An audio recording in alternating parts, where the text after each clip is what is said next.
welcome to Burmawala Kitchen. Today we're diving into a scrumptious journey of making Burmese kale and mackerel curry. For those curious souls looking for the full recipe, it's right down there in the description box below.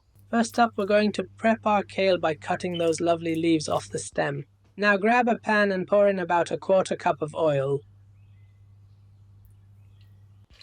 Toss in 2 finely chopped onions and sizzle them up until they go all nice and translucent. Here comes the flavors fiesta. Add 3 tablespoons of tomato puree to the pan, then sprinkle in 2 teaspoons each of turmeric, salt, Kashmiri chili, which gives that brilliant red hue, and a teaspoon of black pepper. Stir in 2 each of garlic and ginger paste and let that beautiful medley sizzle for about 5 minutes. Now it's time to level up the taste game. Toss in 1 tablespoon of sesame seeds.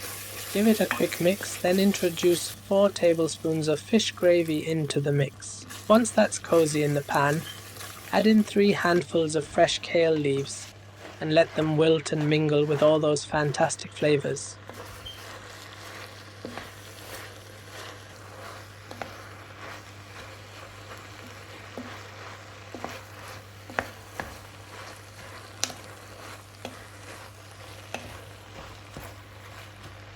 Next on the list, it's mackerel time. Crack open a tin containing 425 grams of tinned mackerel. I've got the one with tomato sauce, which we'll also toss in.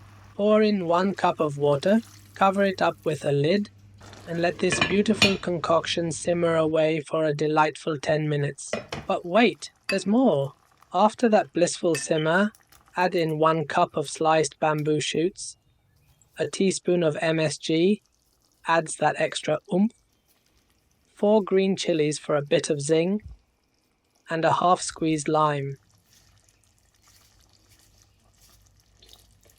Cover it up again and let it simmer for another 5 minutes. Voila! Our dish is ready to shine.